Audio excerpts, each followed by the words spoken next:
warahmatullahi wabarakatuh.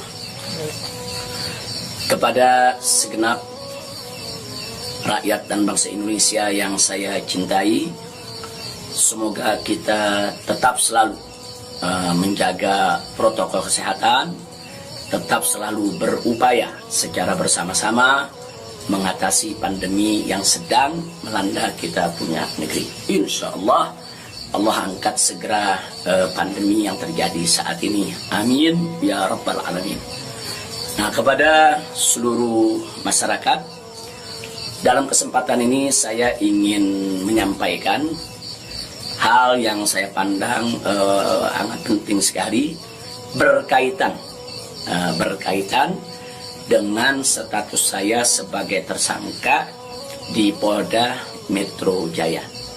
Nah, yang ingin saya sampaikan di sini adalah pertama, bahwa saya tidak pernah lari apalagi sembunyi.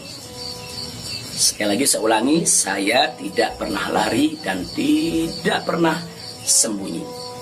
Karena selama ini pada proses pemulihan, saya lebih banyak duduk di Pondok Pesantren Alam Agrokultural Markas Syariat Megamendung. Karena di pesantren ini udaranya sangat asri, segar, jadi untuk pemulihan luar biasa bagusnya. Sekali-sekali saya turun ke Petamburan, saya turun ke Sentul untuk menengok anak dan cucu. Jadi bagian pertama yang ingin saya tekankan adalah saya tidak pernah lari apalagi sembunyi dari panggilan polisi. Yang kedua, saya juga tidak pernah mangkir dari panggilan Polda Metro Jaya. Nah, kenapa saya katakan saya tidak pernah mangkir?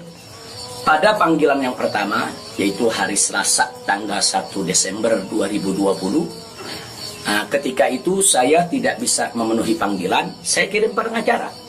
Pengacara datang ke sana, bertemu dengan penyidik, menyampaikan surat secara resmi, minta penundaan, dan alhamdulillah penyidik bisa memahami dan menerima. Akhirnya sepakat bahwa saya diundurkan untuk panggilan yang kedua. Nah, untuk itu saya apresiasi, saya hargai sikap penyidik yang sangat kooperatif, sangat baik. Terima kasih. Nah, kemudian pada panggilan yang kedua, yaitu pada hari Senin tanggal 7 Desember 2020. Nah, ketika itu saya melihat posisi pemulihan kita memang masih perlu penambahan sedikit waktu. Dan lagi-lagi saya tidak mangkir, tapi saya kirim pengacara saya bertemu kembali dengan para penyidik. Kita sampaikan surat, kita sampaikan permohonan, dan alhamdulillah permohonan tersebut diterima secara baik oleh para penyidik. Lagi-lagi di sini saya ingin sampaikan apresiasi dan terima kasih kepada para penyidik di Polda Metro Jaya. Nah, pada hari itu juga, yaitu di pagi hari Senin tanggal 7 Desember, ada kesepakatan, yaitu antara para pengacara dengan para penyidik, juga dengan keridoan saya, di mana kita sepakat bahwa saya akan datang ke Polda Metro Jaya pada hari Senin tanggal 14 Desember 2020. Itu sudah merupakan satu komitmen. Nah, artinya komitmen kita akan datang, insya Allah sehat walafiat, tidak ada halangan lagi. Nah, ini yang perlu kita sampaikan, dan komitmen ini kita jaga betul. Karena saya akan selalu memegang komitmen dengan pihak manapun kalau kita sudah membuat satu kesepakatan, satu perjanjian.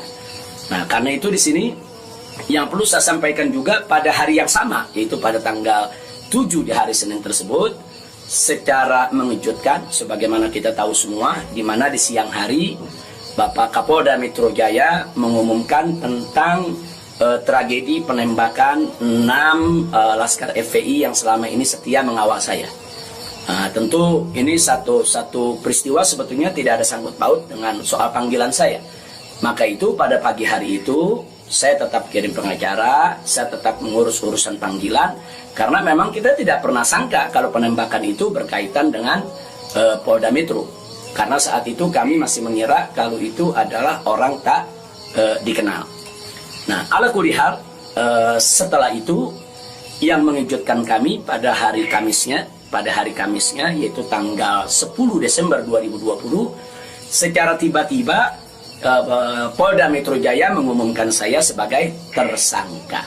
Ya tentunya saya, para pengacara semua terkejut karena 2 panggilan sebelumnya itu saya masih berstatus sebagai saksi. Dan itu pun belum sempat diperiksa. Rencana pemeriksaan tanggal 14 Desember, itu hari Senin yang akan datang ini. Nah, tapi karena memang pengumumannya begitu mengejutkan, pada hari Kamis tersebut saya sebagai tersangka, kemudian mendengar itu tidak benar kalau ada mengabarkan saya sembunyi, saya lari, tidak benar. Saya tetap berada di markas syariat Megamendung. Nah, begitu hari Kamis ada pengumuman semacam itu, Jumat pagi tanggal 11 Desember itu kita kirim lagi para pengacara untuk bertemu dengan penyidik. Dan alhamdulillah terjadi pertemuan dengan penyidik. Nah, ditanyakan oleh para pengacara bagaimana komitmen yang hari Senin tanggal 14, apa itu batal atau bagaimana. Nah, kalau saya pribadi ingin tetap berpegang kepada komitmen. Wow.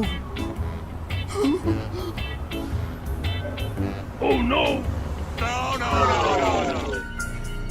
Oh. Karena kita ini ustadz, dai, bergerak di bidang agama, tidak layak kalau kami itu membatalkan perjanjian atau suatu komitmen. Nah, kita dapat jawaban dari para penyidik. Kelihatannya mereka tidak mau menunggu sampai hari Senin, mereka minta lebih cepat. Nah, pada saat itu juga para pengacara minta kepada para penyidik, ya Habib Rizik siap dipanggil kapan saja, tapi tolong surat panggilannya dibuat. Surat panggilan sebagai tersangka. Kami tidak pernah terima. Tapi kelihatannya para penyidik agak keberatan untuk mengeluarkan surat tersebut. Akhirnya terjadi kesepakatan, kalau begitu cobalah bagaimana caranya supaya Habib bisa lebih cepatlah ke Polda Metro Jaya. Jadi artinya mereka tidak mau melanggar komitmen juga, karena memang komitmennya pada tanggal 14 siap diperiksa. Nah, kita katakan melalui pengacara, kami bukan orang-orang yang suka ingkar janji, bukan orang-orang yang suka mengingkari komitmen yang ada. Tapi karena memang Polda Metro Jaya meminta lebih cepat, lebih baik menurut beliau, saya terima.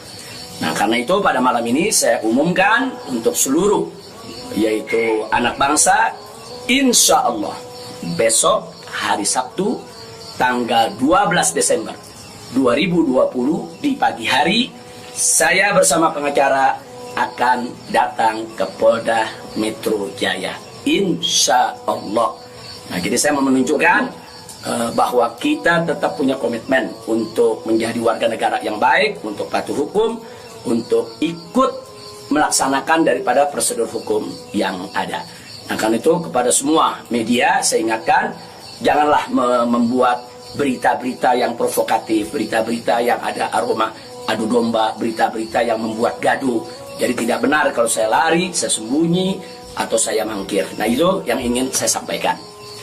Nah, selanjutnya saya ingin menyampaikan kepada Polda Metro Jaya agar tidak terjadi kerumunan, agar tidak mengambil perhatian daripada masyarakat, agar juga tidak ada pihak ketiga yang memanfaatkan yaitu momentum soal penjemputan saya ini sehingga bisa menimbulkan kegaduhan.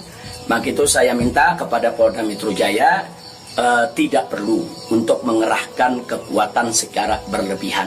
Bahkan menurut saya tidak perlu ada penjemputan, tidak perlu ada pengerahan pasukan.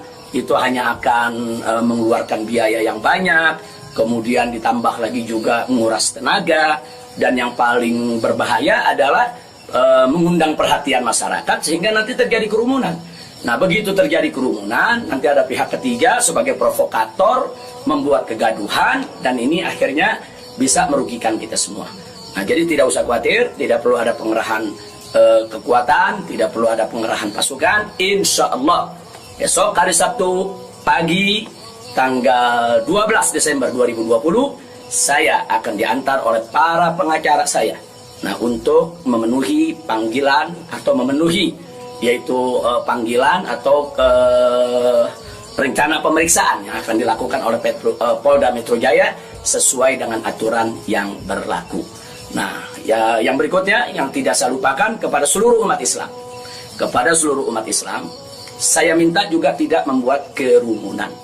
Nah, jadi jangan sampai mengganggu daripada proses hukum ini. Sabar, tenang, ikuti proses hukum ini dengan baik, sesuai dengan aturan yang ada. Banyak-banyak berdoa. Nah, mudah-mudahan semua berjalan dengan baik. Insya Allah Allah memberikan keamanan, keselamatan, kemenangan, dan lain sebagainya. Jadi tolong jangan buat kerumunan karena kita sudah punya komitmen.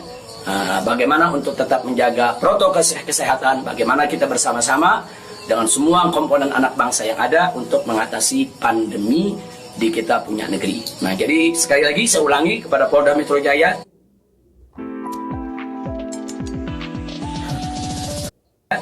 saya minta tidak perlu untuk mengerahkan pasukan, apalagi secara berlebihan, karena akan mengundang perhatian, mengundang kerumunan, bahkan bisa memberi kesempatan kepada pihak ketiga, provokator, untuk membuat kegaduhan. Nah, ini kalau ini terjadi, akhirnya kita semua rugi. Nah, tidak usah khawatir, saya pegang komitmen, insya Allah besok hari Sabtu pagi saya akan hadir di Polda Metro Jaya bersama para pengacara saya. Dan kepada umat Islam sekali lagi, jangan bikin kerumunan. Apalagi sebab kalau bikin kerumunan lagi nanti ada provokator, ribut lagi, gaduh lagi. Saya tidak mau ada kegaduhan, saya tidak mau ada kerumunan. Saya ingin pemeriksaan itu berjalan secara baik sesuai dengan undang-undang yang berlaku. Dan kepada masyarakat cukup doakan dari rumah agar saya, begitu juga para pengacara semua, diberikan kekuatan oleh Allah Subhanahu wa Ta'ala. Itu saja. Terima kasih. Jazakumullahu khairal jaza. Wassalamualaikum warahmatullahi wabarakatuh.